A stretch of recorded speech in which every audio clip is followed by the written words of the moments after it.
Oh hey, thanks for tuning in again. If you watched my last video where I changed the crappy power leads on my 91 Jeep Comanche battery, you'll know it didn't fix a damn thing.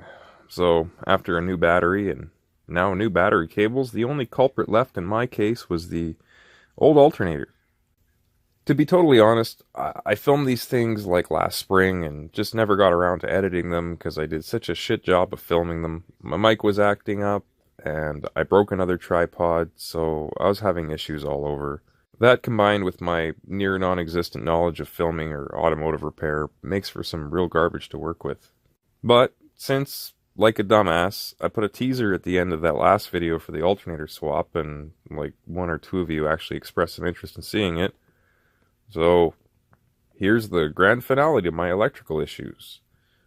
Or is it? I don't know. You'll have to watch this entire video to find out, and I guess I'll try to keep it short. I changed this alternator when I first got this Jeep many years ago, and since it doesn't have air conditioning, I was able to get it in and out through the top rather than underneath. For whatever reason, this time I decided I'd see if I could do it again, but without taking out the battery tray or the battery.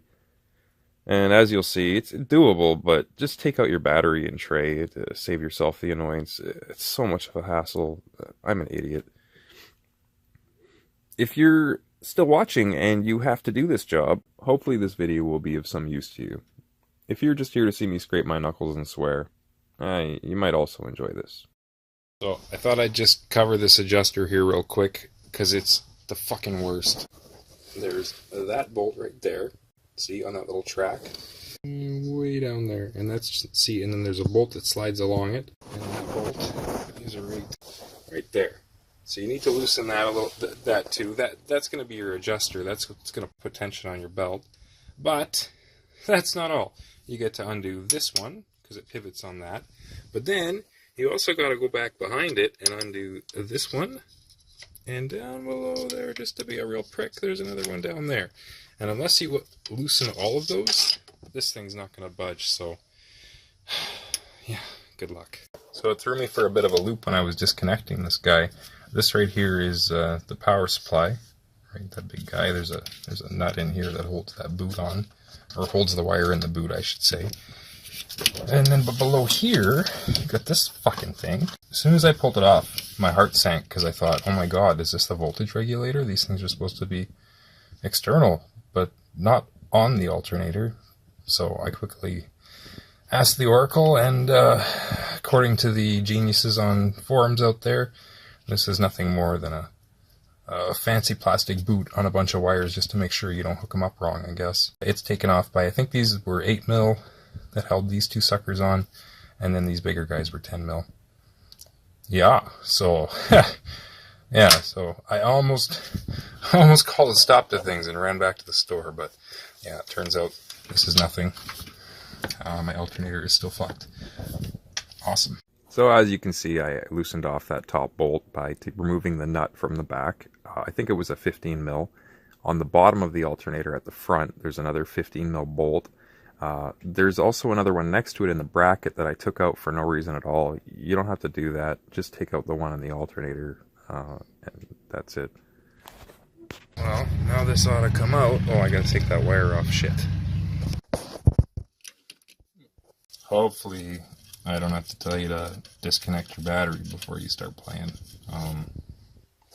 You might notice I left my positive lead hooked up, but I have the negative disconnected and tucked away, so this, even if I were to bump a positive lead on something else, it's still not going to make a circuit back to the battery. So yeah, there's the little nut.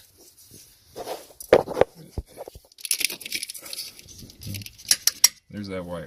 So, you know, like when I did the battery cable, wow, is that ever in good shape? It's still got dielectric grease on it from the last time I did it. That's awesome. But yeah, give it a little scrub and some dielectric goo, and man, I can't believe that. Look at that. It's like, oops, there's like no corrosion on that. That's pretty good.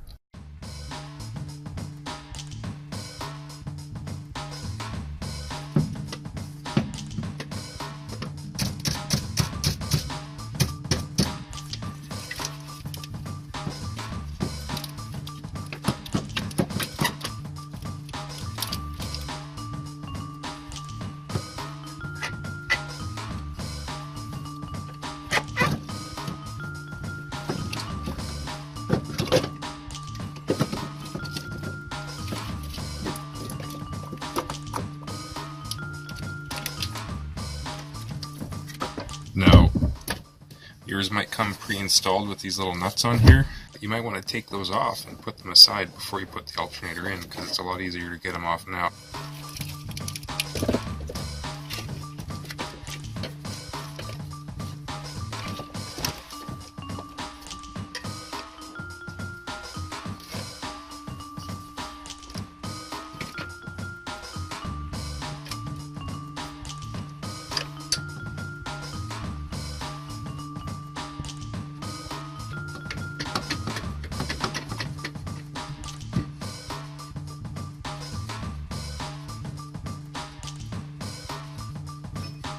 There's this bracket.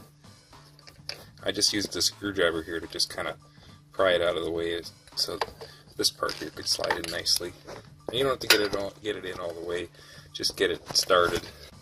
It's nice because there's this bushing on the back, and when you buy this new, it's pushed that away, and when you tighten it up, it'll snug it on there. So you got a little bit of breathing room there, which is nice.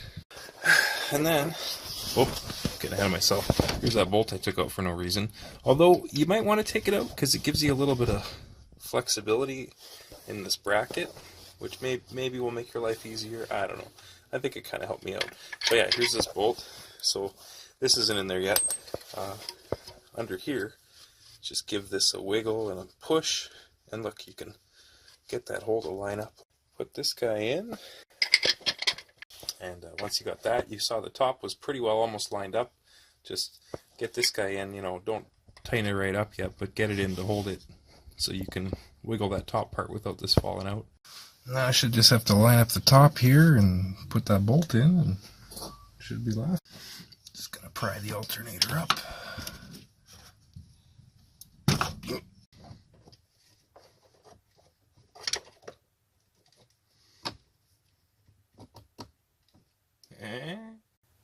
We're close. Then you take this big bolt like this.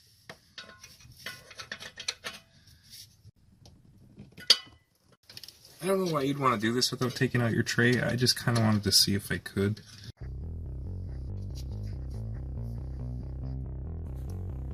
Well, that's all I filmed with this job. I know, what a prick. I didn't even film the whole thing. But that's pretty much it. After your bolts are all tight, reconnect the electrical connections and make sure they're all clean and snug. As well, double check that your pulley lines up. It more than likely will, but double check. And then retighten that god-awful tensioner. And that's it. It pleases me to say that this newly rebuilt alternator solved my electrical problem, and my Comanche has been a real pleasure to drive ever since. I swear it's the most fun of all three of my Jeeps to drive, and probably runs the nicest too. If you want to see more of the Comanche, head on over to my Twitter where I post the occasional picture of it and my other Jeeps doing their thing. Give a like for this old gal and subscribe if you're not already. Speaking of subscribers, to my utter amazement, I am somehow almost at 1,000 subscribers. That's a lot of Russian bots.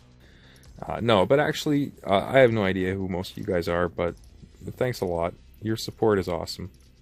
Maybe I'll try and jam out something else for you to watch by Christmas. I did a lot of work to the TJ after I got it, and a bunch of it I didn't film. And I've got a bunch of parts for it that I want to stick on, and I don't know if you guys want to hear about it. We could talk about that. Otherwise, that's all I got. Bye-bye.